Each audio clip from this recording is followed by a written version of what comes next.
الحمد لله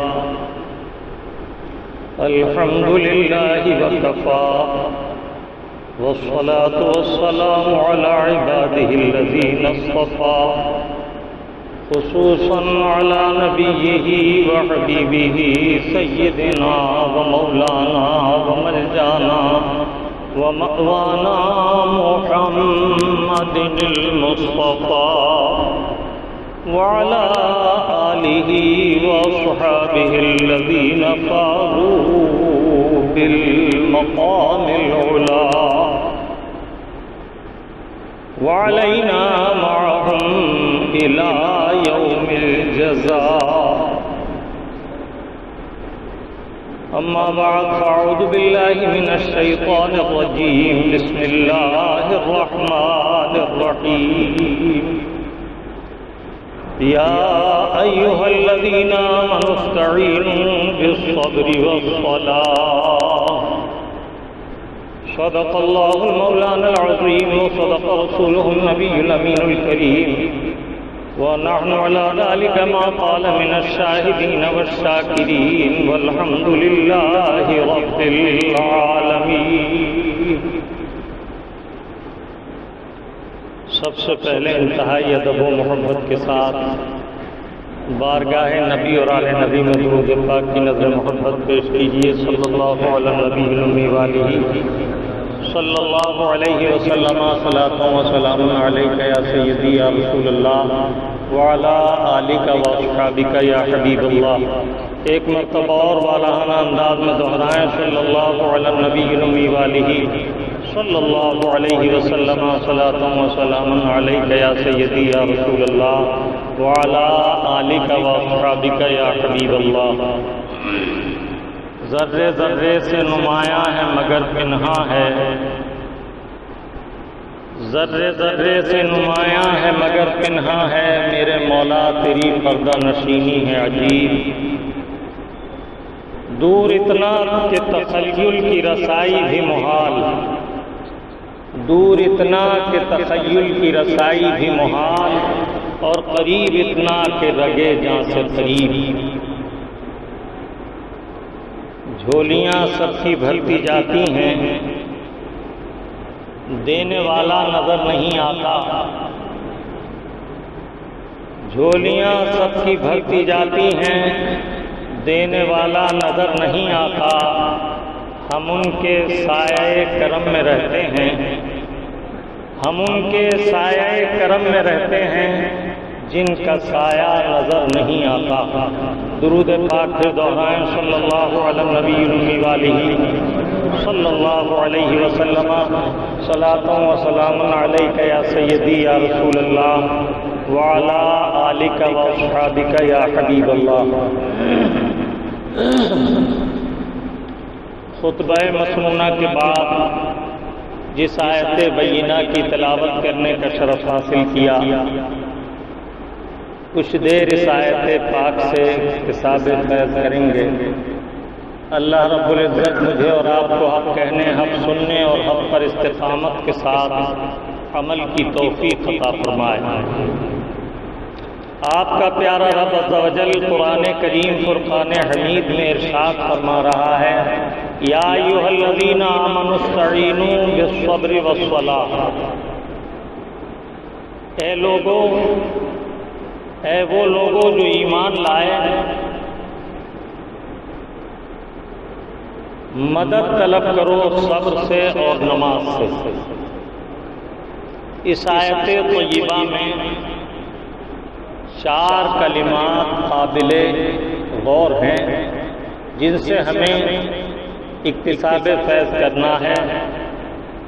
سب سے پہلے یا ایھا الذین آمنوا، اس کے بعد استعینوا. ایمان والے کون ہیں؟ استعانت کسے کہتے ہیں؟ بالصبر والصلاۃ. صبر کیا ہے اور نماز کیا ہے؟ ان 4 کلمات طیبات سے کچھ دیر گفتگو کرنی ہے. آپ کا پیارا رب عز و جل ابتدائے کلام اس طرح فرماتا ہے: یا ایھا الذین آمنوا، اے ایمان والو۔ اللہ تعالیٰ عز و جل نے اس آیت طیبہ میں یوں نہیں فرمایا یا ایھا الموحدین، اے توحید کے ماننے والو، یوں بھی نہیں فرمایا یا ایھا السلاطین، اے حکمرانوں، اے بادشاہو، یوں بھی نہیں فرمایا یا ایھا الامراء، اے حاکموں، اے سرداروں، اور اس طرح بھی نہیں فرمایا یا ایھا الناس۔ اگر عموم ہی مراد تھا تو تمام لوگوں کو پکارا جاتا، لیکن اللہ رب العزت نے کلام کس طرح فرمایا یا ایھا الذین آمنوا، اے وہ لوگوں جو ایمان لا چکے۔ یہاں یہ بات بھی قابل غور ہے کہ آمنو یہ ماضی کا صیغہ ہے، اور استعینوا بالصبر والصلاۃ اس میں امر ہے۔ اللہ تعالیٰ عز و جل کو سب سے زیادہ محتم بشان اہم احکام جب اپنے پیارے حبیب صلی اللہ تعالی علیہ وسلم کے غلاموں کو عطا کرنے ہوتے ہیں تو رب تعالیٰ عز و جل ارشاد فرماتا ہے یا ایھا الذین آمنوا۔ یہاں دو باتوں کا حکم دیا گیا، ایک تو صبر سے مدد حاصل کرنے کا، اور ایک نماز سے استعانت حاصل کرنے کا۔ اور نماز اور صبر کوئی معمولی کام نہیں، یہ بہت اہم کام ہے، عظیم کام ہے۔ تو پیارے خطاب سے محبت بھرے انداز میں پہلے رب تعالیٰ نے فرمایا یا ایھا الذین آمنوا، اے ایمان والو۔ یہ ایمان اللہ کے نزدیک ایسی عظیم دولت ہے کہ بادشاہت سے اعلیٰ ہے، عمارت سے اعلیٰ ہے، سرداری سے اعلیٰ ہے، حکومت سے اعلیٰ ہے۔ ایمان وہ دولت ہے کہ ایمان کے حصول کے بعد بندہ مومن کو عبادات کا استحقاق حاصل ہو جاتا ہے، نماز کا استحقاق حاصل ہو جاتا ہے، روزے کا استحقاق حاصل ہو جاتا ہے، حج کا استحقاق حاصل ہو جاتا ہے، زکوٰۃ کا استحقاق حاصل ہو جاتا ہے، داڑھی رکھنے کا استحقاق حاصل ہو جاتا ہے، یہاں تک کہ ایمان والے کو جیتے جی تو اس کی عبادتوں کی لذتیں اور اس کے تقرب کی منزلیں حاصل کرنے کا استحقاق ایمان کی دولت کے ذریعے حاصل ہوتا ہے، اور آخرت میں مرتے ہی زمین جنت کا وہ جاگیردار ہو جاتا ہے، اسے جنت عطا کی جاتی ہے۔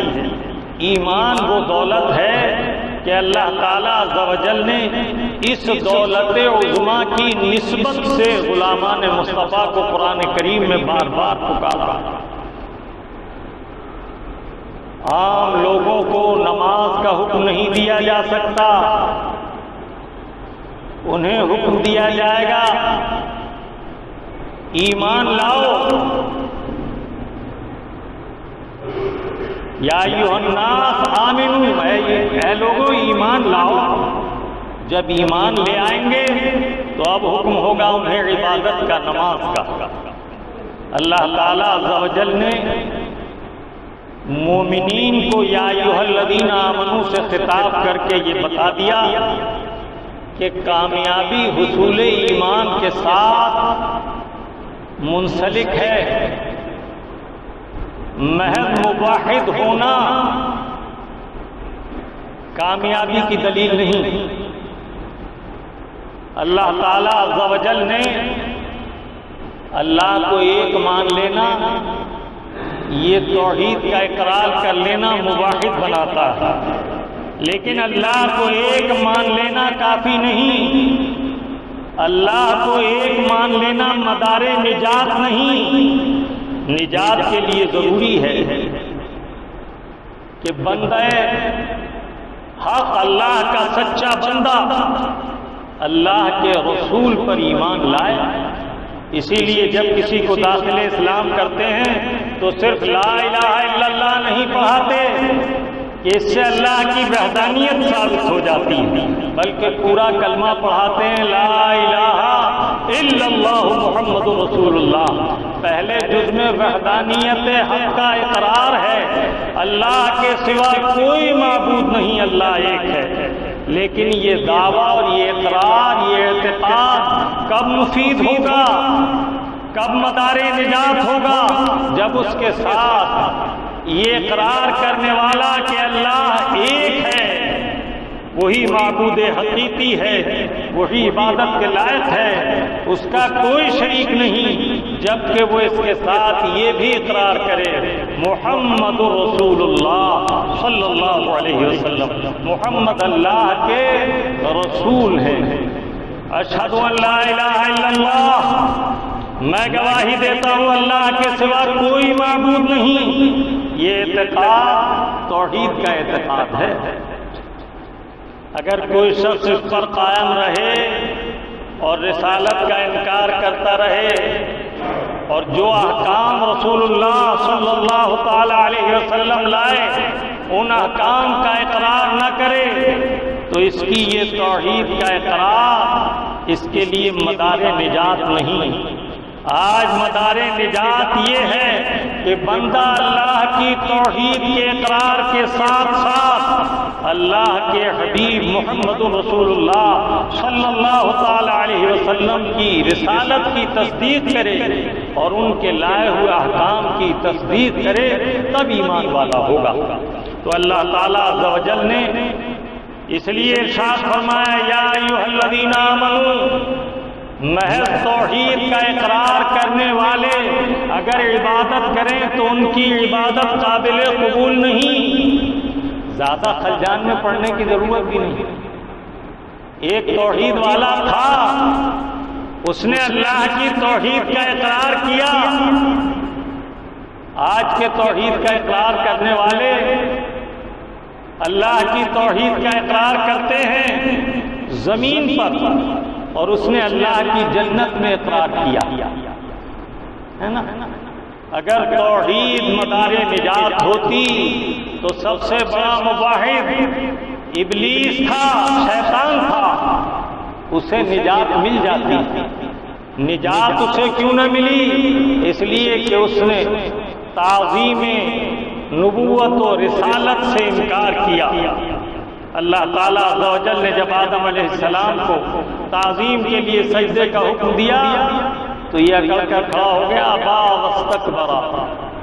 اللہ رب العزت فرماتا ہے اس نے انکار کیا اور تکبر سے انکار کیا۔ وَكَانَ مِنَ الْكَافِرِينَ، تو سب سے پہلے نبی کی تعظیم سے انکار کرنے والا شیطان ہے اور اس پر حکم کفر لگانے والا اللہ رب العزت۔ تو اس آیت طیبہ میں حکم دیا جا رہا ہے صبر اور نماز کا، لیکن موحدین کے لیے نہیں، عام لوگوں کے لیے نہیں، بلکہ حکم دیا جا رہا ہے انہیں جو ایمان لائے، اور جو ابھی ایمان نہ لائے ان کے لیے ایمان لانا ضروری ہے۔ پہلے وہ ایمان لائیں تب احکام کے مکلف ہوں گے۔ معلوم ہوا کہ اللہ تعالیٰ عز و جل نے اس پیارے خطاب سے مومنین کو اس لیے خطاب فرمایا تاکہ یہ واضح ہو جائے کہ یہ انعامات، یہ اکرامات، یہ عظیم عبادات، ان کا دونوں جہان کا فیضان ان کے لیے ہے جو ایمان کی دولت سے مالا مال ہو چکے۔ اے وہ لوگوں جو ایمان لائے، ایمان لا چکے ہیں پہلے، اب حکم کیا جا رہا ہے استعینوا بالصبر والصلاۃ۔ اللہ تعالیٰ عز و جل نے مومنین کو اس خطاب سے پکار کر یہ بتا دیا کہ ایمان مدار نجات ہے۔ جس طرح عبادت کے لیے وضو ضروری، بے وضو نماز نہیں ہوتی۔ اسی طرح تمام احکام شرعی کا مکلف ہونے کے لیے ایمان ضروری ہے، حسن اعتقاد ضروری ہے۔ اب ارشاد ہوتا ہے اے ایمان والو استعینوا بالصبر والصلاۃ۔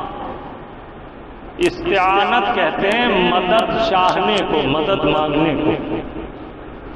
یہ عون سے مشتق ہے، اس کے معنی ہے اے ایمان والو مدد طلب کرو، مدد مانگو، مدد چاہو صبر سے اور نماز سے۔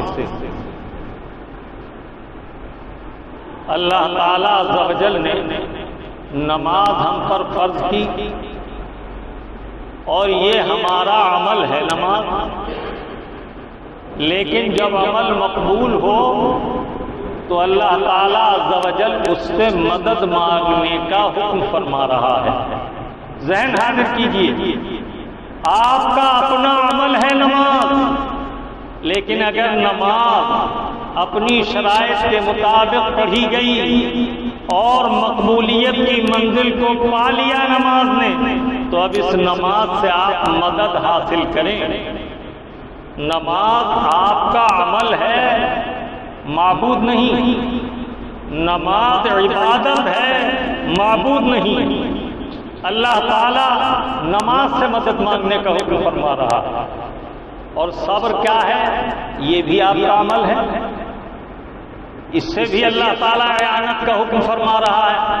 معلوم ہوا کہ غیر اللہ سے مدد مانگنا قرآن کریم کی تعلیمات کے مطابق ہے، خواہ وہ اپنا عمل ہو جس کے ذریعے استعانت رب کی طلب کی جائے، اس کے واسطے سے دعا مانگی جائے کہ یا اللہ میری ان 2 رکعت کے توسل سے، ان 2 رکعت کی برکت سے مجھ پر یہ انعام فرما، یا کسی اللہ کے محبوب و مقبول بندے کے ذریعے مدد مانگی جائے کہ اللہ اپنے اس محبوب بندے کے توسل سے مجھ پر اپنا فضل و کرم فرما، میری مدد فرما۔ معلوم ہوا کہ غیر اللہ سے مدد مانگنا قرآن کی تعلیم کے مطابق ہے۔ استعینوا یعون سے ہے استعانت، مدد مانگنا، اور نصر کے معنی بھی مدد کے ہیں، لیکن نصرت اور استعانت میں یہ فرق ہے کہ استعانت باطنی طور پر، پوشیدہ طور پر مانگی جانے والی مدد کو کہا جاتا ہے، اور نصرت ظاہر ظہور جو مدد ہوتی ہے اس کو بھی کہا جاتا ہے۔ اب آیت طیبہ پڑھیے، یا ایھا الذین آمنوا، اے وہ لوگوں جو ایمان لائے، استعینوا بالصبر والصلاۃ، مدد مانگو صبر سے اور نماز سے۔ جب آپ نے استعانت کو سمجھ لیا تو اب دیکھیے کہ صبر کسے کہتے ہیں۔ صبر اللہ تعالیٰ عز و جل کا نام ہے صبور، اور یہ اللہ کی صفت بھی ہے۔ اگر اس کی نسبت اللہ کی طرف ہو تو معنی ہوں گے مہلت دینا۔ اللہ تعالیٰ عز و جل اپنے بعض گناہگار بندوں کو مہلت دیتا ہے، اور یہ مہلت دینا 2 طرح کی ہوتی ہے۔ کبھی تو مہلت دینا رحمت ہوتا ہے، اور کبھی اس کی مشیت سے مہلت دینا زحمت ہوتا ہے۔ آدمی نماز نہیں پڑھ رہا، روزہ نہیں رکھ رہا، زکوٰۃ نہیں دیتا، جھوٹ بولتا ہے، غیبت کرتا ہے، گناہ کرتا ہے، شراب پی لیتا ہے، برے کاموں میں منہمک ہے، لیکن اس کے باوجود وہ کریم اسے کھلا پلا رہا ہے، کوئی رکاوٹ، کوئی دقت اس کی زندگی میں نہیں آ رہی، اور وہ اپنے حال میں مست ہے۔ تو یہ جو مہلت ہے یہ زحمت والی مہلت ہے۔ یہ نہ سمجھے کہ میں نماز نہیں پڑھتا، میرے کاروبار میں تو خوب آمدنی ہو رہی ہے، اگر اللہ مجھ سے ناراض ہوتا تو مجھے یہ دولت کیوں دیتا؟ اللہ تعالیٰ عز و جل کے نزدیک اس کی یہ نعمتیں اس قدر عام ہیں کہ تم تو ایمان والے ہو، ہم تو ایمان والے ہیں، اللہ کی ذات کا اقرار کرتے ہیں، اس کے محبوب کی رسالت کا اقرار کرتے ہیں، اور اعمال صالحہ کو اچھا جانتے اور گناہوں کو برا جانتے ہیں، اللہ تعالیٰ رزق اور پیسہ تو انہیں بھی عطا کرتا ہے جو اس کی ذات کے منکر ہیں، کفر کرتے ہیں، بتوں کو پوجتے ہیں، لیکن اللہ تعالیٰ رزق انہیں بھی دیتا۔ کیوں؟ اس لیے کہ رزق کا عطا ہونا ربوبیت کی نسبت سے ہے، اس نے انہیں پیدا کیا ہے، وہ انہیں کھلاتا پلاتا ہے اور اپنی نعمتیں ان سے روکتا نہیں، اس لیے کہ وہ ایسا بادشاہ ہے کہ اس کے دسترخوان پر دوست اور دشمن سب کھاتے ہیں۔ عدیم زمین سفرے عام اوست، زمین کا دسترخوان اس کا عام دسترخوان ہے، اس پر کیا دوست اور کیا دشمن وہ کسی کو نہیں روکتا، اور جو اس کے خاص محبوب بندے ہیں، ایمان والے ہیں، پسندیدہ بندے ہیں، تو جو رب عز و جل اپنے ان بندوں کو بھی اپنی نعمتوں سے نہیں روکتا جو اس کی ذات کے منکر ہیں، وہ اپنے ماننے والوں کو کیسے روکے گا؟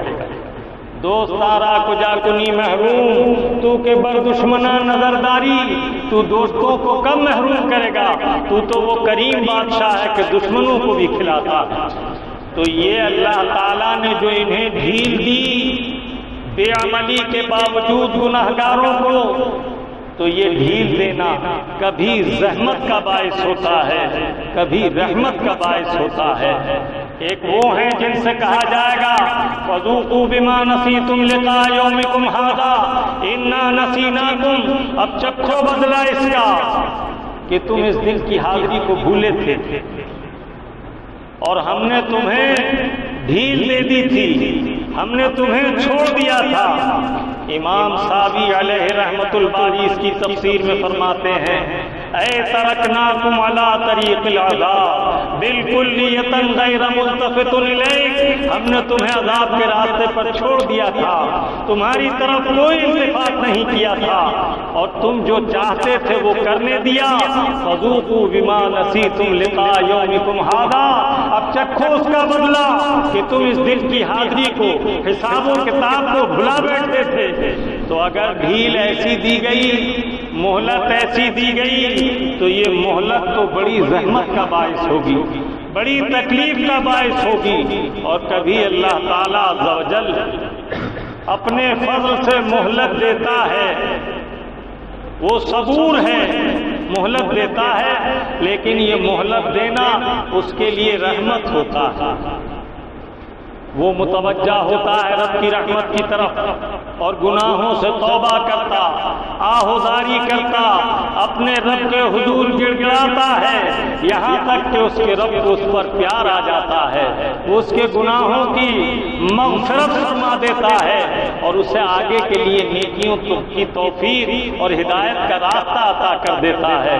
سبحان اللہ و بحمدہ سبحان اللہ العظیم۔ تو اگر یہ صفت صبر جو ہے اس کی نسبت رب کی طرف ہو تو اس کے معنی ہوں گے مہلت دینے والا، اور اگر بندے کی طرف ہو تو صبر کے معنی ہے روکنا، گناہ سے اپنے آپ کو روکنا، اطاعت الہی پر اپنے آپ کو روکنا، سخت تکلیفوں اور مصائب میں اپنے آپ کو اللہ کی ناشکری سے روکنا۔ اس لیے کہ اگر بندہ ناصبری کرے گا اور کسی مصیبت پر واہ ویلا کرے گا اور کوئی کلمہ بد زبان سے نکالے گا تو اس سے اس تکلیف میں کمی نہ ہو جائے گی، بلکہ جو صبر کا اجر ہے وہ ضائع ہو جائے گا، اور جو شخص صبر کرے گا اللہ تعالیٰ عز و جل اس کی تکلیف کو اس کے لیے آسان کر دے گا۔ دیکھو اللہ تعالیٰ عز و جل نے مہلت دی فرعون اور فرعونیوں کو، لیکن جب گرفت فرمائی تو ہلاک کر دیا، اور اللہ تعالیٰ عز و جل نے مہلت دی موسیٰ علیہ السلام کے مقابلے آنے والے جادوگروں کو، جب وہ جادوگر حضرت موسیٰ علیہ السلام کے مقابل آئے تو اللہ نے انہیں ادب کی توفیق دی. انہوں نے اجازت چاہی کہ پہلے ہم اپنا عمل جاری کریں یا آپ پہلے اپنا عمل شروع کرتے ہیں. موسیٰ علیہ السلام نے فرمایا پہلے تم ہی کرو. تو یہ عمل ان کا کہ موسیٰ علیہ السلام سے ادباً اجازت لی انہوں نے. اللہ تعالیٰ کو پسند آیا اور انہیں جو اب تک مہلت دے رکھی تھی، یہ کفر بھی کرتے تھے، گناہ بھی کرتے تھے اور جادو جیسا برا بدترین عمل بھی کرتے تھے، اللہ تعالیٰ نے مہلت دی تھی. لیکن اب انہوں نے اللہ کی بارگاہ میں اللہ کے نبی کا ادب کیا، اکرام کیا، تو اللہ تعالیٰ عز و جل نے جو انہیں مہلت دی تھی اس مہلت کے بعد انہیں ہدایت عطا کر دی اور آن کی آن میں یہ پکار اٹھے آمنا بربی ہارون موسیٰ، ہم ایمان لائے حضرت موسیٰ علیہ السلام اور حضرت ہارون علیہ السلام کے رب پر. اور اللہ تعالیٰ نے آن کی آن میں انہیں صابر، مومن، شہید اور صحابی کے رتبے سے مشرف کر دیا. ایمان لائے، مومن ہو گئے، حالت ایمان میں موسیٰ علیہ السلام سے مشرف ہوئے، زیارت سے، کلام سے صحابی ہو گئے. اور فرعون نے ظلماً قتل کر دیا، شہید ہو گئے. تو انہوں نے اس کے قتل کی دھمکیوں پر صبر کیا اور ایمان پر استقامت سے قائم رہے. تو اللہ تعالیٰ نے آن کی آن میں صابر بنایا، مومن بنایا، صحابی بنایا اور شہید بنا دیا. تو صبر اگر اللہ کی طرف منسوب ہو تو اللہ صبور ہے. اس کے معنی ہوں گے مہلت دینے والا، اور اللہ کریم مہلت دیتا ہے گناہگار بندوں کو بھی اور کفار کو بھی. مومنین کو مہلت دیتا ہے، پھر انہیں ہدایت عطا فرماتا ہے، ان کے کسی عمل خیر کی برکت سے اپنا قرب عطا فرماتا ہے. اب پڑھیے یا ایھا الذین آمنوا استعینوا، اے ایمان والو مدد طلب کرو، استعانت طلب کرو، بالصبر والصلاۃ، صبر سے. جب تم نیک اعمال میں منہمک ہو اور نفس پر یہ گراں گزرے تو نفس کو روکو تحمل کے ساتھ، اس بات پر کہ یہ اللہ کی اطاعت سے گریزاں نہ ہو، اللہ کی اطاعت سے منہ نہ موڑے. نفس ایک سرکش گھوڑے کی طرح ہے، یہ تمہیں ہلاک کرنا چاہتا ہے. اس سرکش گھوڑے کو قابو میں رکھو، لگام ڈالو، کسی اللہ والے کے ہاتھ میں ہاتھ دے کر بیعت کر لو، کسی مرشد کا ہاتھ تھام لو کہ ہدایت کے دروازے تم پر وا رہیں اور ہدایت کا درس تمہیں پہنچتا رہے اور اللہ تعالیٰ کے حبیب کا باطنی فیضان تم تک پہنچتا رہے. اللہ رب العزت ارشاد فرما رہا ہے من يهده الله فهو المهتدي ومن يضلله فلن تجد له وليا مرشدا. اللہ جسے ہدایت عطا کرتا ہے وہ ہدایت پر رہتا ہے اور جسے وہ ہدایت نہیں دیتا اسے کوئی ولی یا مرشد نہیں ملتا. اللہ تعالیٰ ولی یا مرشد تک اسی کو پہنچاتا ہے جس پر اس کا خاص انعام ہوتا ہے. تو نفس کی سرکشی سے باز رہنے کے لیے اللہ والوں کی جماعت سے وابستگی ضروری ہے. اللہ رب العالمین نے اسی لیے فرمایا یا ایھا الذین آمنوا اتقوا اللہ، اے ایمان والو اللہ سے ڈرو، پرہیزگاری اختیار کرو، وکونوا مع الصادقین، اور سچوں کی جماعت کے ساتھ ہو جاؤ، سچوں کے ساتھ ہو جاؤ. ایمان والا ہونا، ہدایت پر ہونا بڑی نعمت ہے، لیکن اللہ رب العزت کے نزدیک اس سے بڑی نعمت یہ ہے کہ تم اللہ والوں کے دامن سے منسلک رہو، اہل حق کی جماعت کا دامن مضبوطی سے تھامے رہو. یہ حق میں سب سے بہترین مقام ہے. اہل حق کے لیے اللہ تعالیٰ عز و جل ہمیں اور آپ کو مذہب مہذب، مسلک حقہ، اہل سنت والجماعت پر قائم و دائم رکھے اور اللہ والوں کی محبت کے دیپ ہمارے دلوں میں جلائے رکھے، تاکہ ہم اللہ والوں کے نقوش قدم پر چل کر راہ ہدایت کی منزلیں طے کریں۔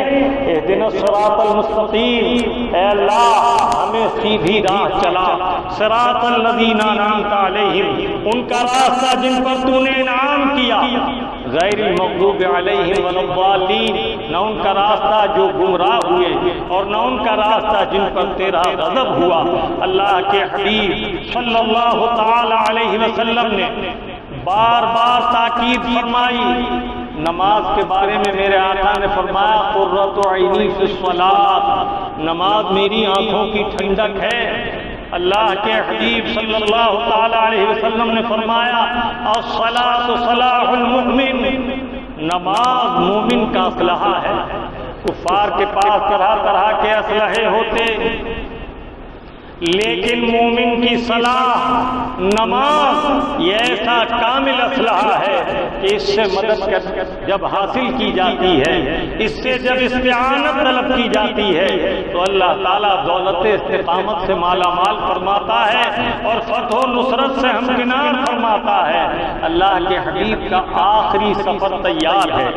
پیارے آقا اس وقت حضرت سیدہ طیبہ طاہرہ عائشہ صدیقہ رضی اللہ تعالی عنہا کی آغوش پاک میں سر اقدس رکھے ہوئے ہیں۔ اب آخری سانس ہے کہ سرکار کے آخری 3 سانسوں میں سرکار نے 3 کلمات ارشاد فرمائے۔ وہ آقا جو ہمارے لیے رحمت کل ہیں، مومنین کا سہارا، دونوں جہانوں کا آسرا، وہ پیارے آقا آخری وقت دم رخصت جب دنیا سے تشریف لے جا رہے ہیں تو 3 کلمات زبان پر جاری فرماتے ہیں۔ پہلا کلمہ کیا ہے؟ الصلاۃ، الصلاۃ، یعنی نماز سے غفلت نہ برتنا، نماز کو قائم رکھنا۔ نماز کے بارے میں میرے آقا ایک حدیث طیبہ میں فرماتے ہیں الصلاۃ عماد الدین، من اقامها فقد اقام الدین ومن ترکها فقد هدم الدین۔ نماز دین کا ستون ہے، جس نے اسے قائم رکھا اس نے دین کو قائم رکھا، جس نے اسے ترک کر دیا اس نے دین کو ڈھا دیا۔ آخری وقت میں کیا فرمایا؟ الصلاۃ۔ پھر اس کے بعد دوسرا کلمہ زبان پر جاری ہوا ما ملکت ایمانکم، وہ اللہ کی باندیاں جو تمہیں دی گئی ہیں تمہارے قبضے میں ہیں۔ ان کلمات طیبات میں میرے آقا نے عورتوں کو وہ عظمت والا مقام عطا کیا جو مقام اس سے پہلے کسی ملت کی کسی عورت کو حاصل نہیں ہوا۔ آج نوجوانوں کا حال یہ ہے کہ کوئی ماں کو ستا رہا ہے، کوئی بیوی کو ستا رہا ہے، کوئی اپنی بہنوں کا حق مار رہا ہے۔ اللہ کے حبیب صلی اللہ تعالی علیہ وسلم نے خاص طور سے بیویوں کے تعلق سے، عورتوں کے تعلق سے عموماً اور خصوصاً جو تمہارے نکاح میں آ کر تمہاری پابند ہیں ان کے بارے میں فرمایا ما ملکت ایمانکم، ان کا خیال رکھنا جو تمہاری پابند کر دی گئی ہیں۔ آج ہم نے سیر سپاٹوں کو اختیار کیا ہے، رات کے 12 بج رہے ہیں، ہم اپنی خوش گپیوں میں گرفتار ہیں، سارا وقت باہر گزار رہے ہیں۔ اس گھر کی خاتون نے جو پردہ نشین گھر کی خاتون ہے، دن بھر محنت سے گھر کا کام کاج نپٹایا، بچوں کے کام کیے، کھانے پینے کے پکانے اور اہتمام میں منہمک رہی، اور یہ جب گھر میں آئے باہر کے جلے بھنے تو ذرا سی دیر میں اس کی ساری عزت اتار کر رکھ دی۔ جو دل چاہا وہ کہا، اگر یہ معلوم کر لیا کہاں گئے تھے اتنی دیر سے کیوں آئے پھر تو شامت بھی آ گیا۔ اللہ کے حبیب صلی اللہ تعالی علیہ وسلم کی نگاہ نبوت قیامت تک کے مناظر دیکھ رہی تھی، اور میرے آقا نے ہر وقت کے لیے پہلے ہی سے حکم جاری کر دیا۔ اور اللہ کے حبیب فرماتے ہیں ما ملکت ایمانکم، وہ بیویاں جو تمہاری ملک میں دی گئی ہیں ان کے حق کا خیال رکھنا، ان پر مہربانی کرنا، ان پر شفقت رکھنا۔ شفقت ایسی نہیں کہ انہیں جہنم کے راستے پر چھوڑ دو، پیسے دیے اور بازار میں بھیج دیا۔ بازار دنیا کی سب سے بدترین جگہ۔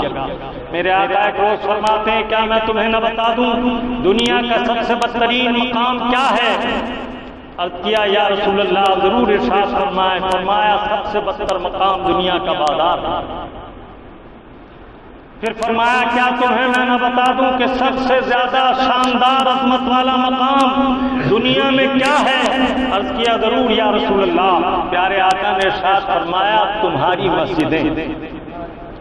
اگر کوئی مسجد میں پریشان حال آ کر وضو کر کے بیٹھ جائے اور اللہ کا ذکر کرنے لگے اللہ اکبر سبحان اللہ الحمدللہ، اللہ کے فضل سے دل کو قرار اور سکینہ حاصل ہو، طمانینت و اطمینان حاصل ہو جائے گا، فرحت و سکون میسر آئے گا، اس لیے کہ یہ اللہ تعالی عز و جل کی جلوہ گاہ، یہ عمارتیں منوان جنت میں داخل کی جائیں گی مسجدیں۔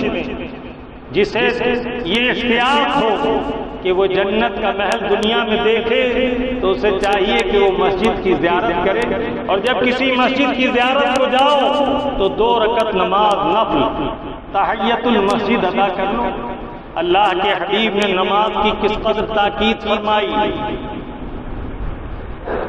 2 باتیں میں نے عرض کی، پہلے تو یہ کہ اللہ کے حبیب نے نماز کا حکم فرمایا، دوسرے عورتوں کے لیے تاکید فرمائی، اور تیسری بات اللہ کے حبیب نے کیا ارشاد فرمائی؟ درود پاک سنائیں صلی اللہ علیہ وسلم صلی اللہ علیہ وسلم صلاۃ و سلام علیک یا سیدی یا رسول اللہ وعلی آلک و اصحابک یا حبیب اللہ۔ دیکھو پیارے آقا صلی اللہ تعالی علیہ وسلم کو ہم پر اس درجہ شفقت اور مہربانی ہے کہ ہماری ہر مصیبت ہر پریشانی کے لیے سرکار پہلے سے نصیحت و تاکید فرما رہے ہیں۔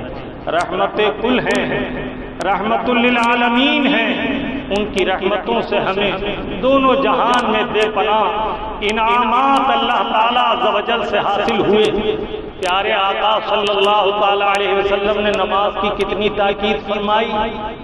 ہر موقع پر اگر تم سے کوئی بڑا گناہ ہو جائے اور گناہ کی وجہ سے دل بے قرار ہو جائے تو 2 رکعت نماز توبہ پڑھو اور اللہ تعالیٰ عز و جل کی بارگاہ میں صرف دل سے توبہ کرو، اللہ تعالیٰ عز و جل اپنے فضل سے گناہ کو معاف فرما دے گا۔ پھر اگر یہ گناہ محض حق اللہ سے تھا کہ جو گناہ ہو گیا، جیسے گانا سن لیا، میوزک سن لیا، موسیقی سن لی، تو توبہ کرنے سے معاف ہو گیا۔ اور اگر ایسا گناہ تھا کہ نماز نہیں پڑھی تو اب یہ 2 رکعت نماز پڑھنے سے پہلے وہ قضا نماز 4 رکعت عشاء کی ادا کرو، جس کی وجہ سے دل بے قرار ہوا، پھر 2 رکعت نماز توبہ پڑھو، پھر توبہ کرو تو اللہ کے فضل سے اس نماز کی تاخیر معاف ہو گئی، اور یہ قضا فضل مولا سے امید ہے کہ ادا ہو گئی۔ اور اگر گناہ ایسا تھا کہ جس میں حق العبد بھی مشترک تھا، کسی کے پیسے مار لیے، اس سے جھگڑا کیا، مار پیٹ کر لی، تو اب محض 2 رکعت پڑھ کے توبہ کرنے سے کام نہ چلے گا، پہلے اس کا حق ادا کرو جس کا حق لیا ہے۔ اگر اس سے گالی گلوچ زد و کوب مار پیٹ کی ہے تو معافی مانگو، اور جب وہ معاف کر دے تو اب دل میلا نہ رہے، 2 رکعت نماز توبہ پڑھو اور اللہ اپنے مولا کی بارگاہ میں توبہ کر لو، اللہ تعالیٰ بخشنے والا مہربان۔ چاند گہن ہو تو نماز خسوف پڑھو، سورج گہن ہو تو نماز کسوف پڑھو، بارش نہ ہو تو نماز استسقاء پڑھو، کوئی پریشانی لاحق ہو، تمہاری ضرورت پوری نہ ہوتی ہو تو نماز حاجت پڑھو۔ سبحان اللہ۔ کتنی تاکید فرمائی پیارے آقا نے نماز کی، جو چیز جتنی مفید ہوتی ہے اس کی طرف اسی قدر التفات ہوتا ہے، اس کی اسی قدر رغبت دلائی جاتی ہے۔ صبر اور نماز سے اللہ تعالی مدد طلب کرنے کا حکم فرماتا ہے، ارشاد فرماتا ہے یا ایھا الذین آمنوا استعینوا بالصبر والصلاۃ، اے ایمان والو صبر سے اور نماز سے مدد طلب کرو۔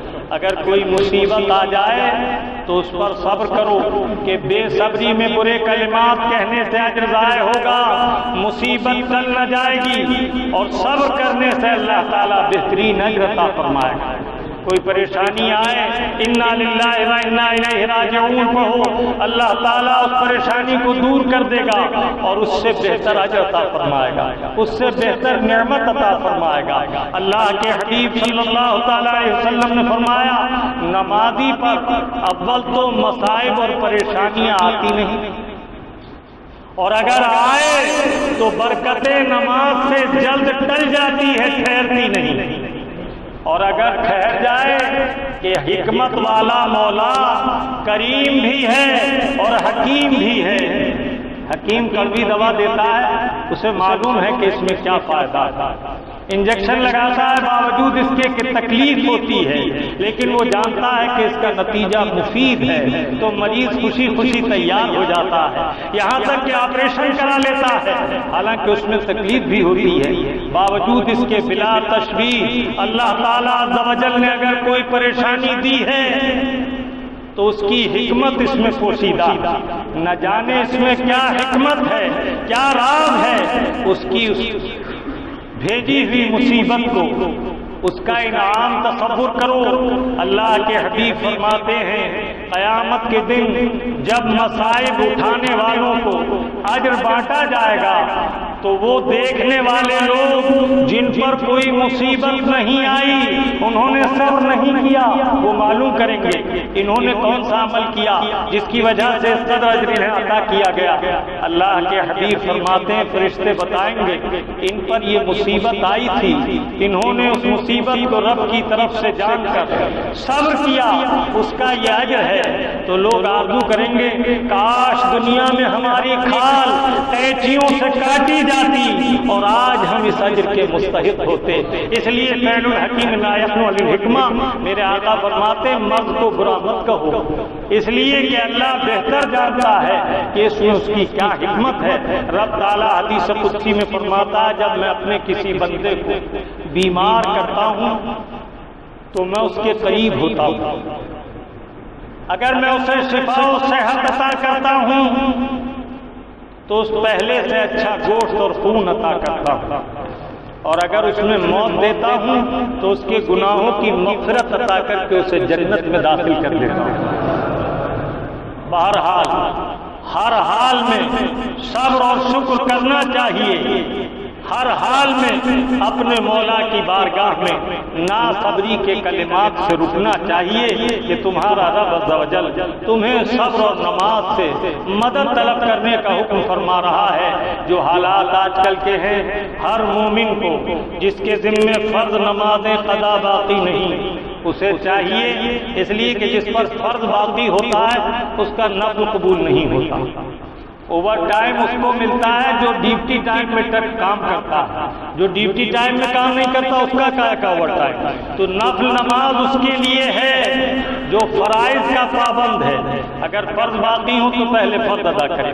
تو جس بھائی کو توفیق ہو موجودہ حالات میں 2 رکعت نماز حاجت پڑھ کر اپنے مولا سے آسانیوں کی دعا کرے اور کفر بدمستیوں سے اللہ کی پناہ چاہے اور ان کے شر کو نیست و نابود کرنے کی دعائیں کرے، اللہ تعالیٰ عز و جل ہمیں اور آپ کو مذہب مہذب اہل سنت والجماعت پر استقامت عطا فرمائے، مذہب حقہ پر جلائے اور اسی پر خاتمہ بالخیر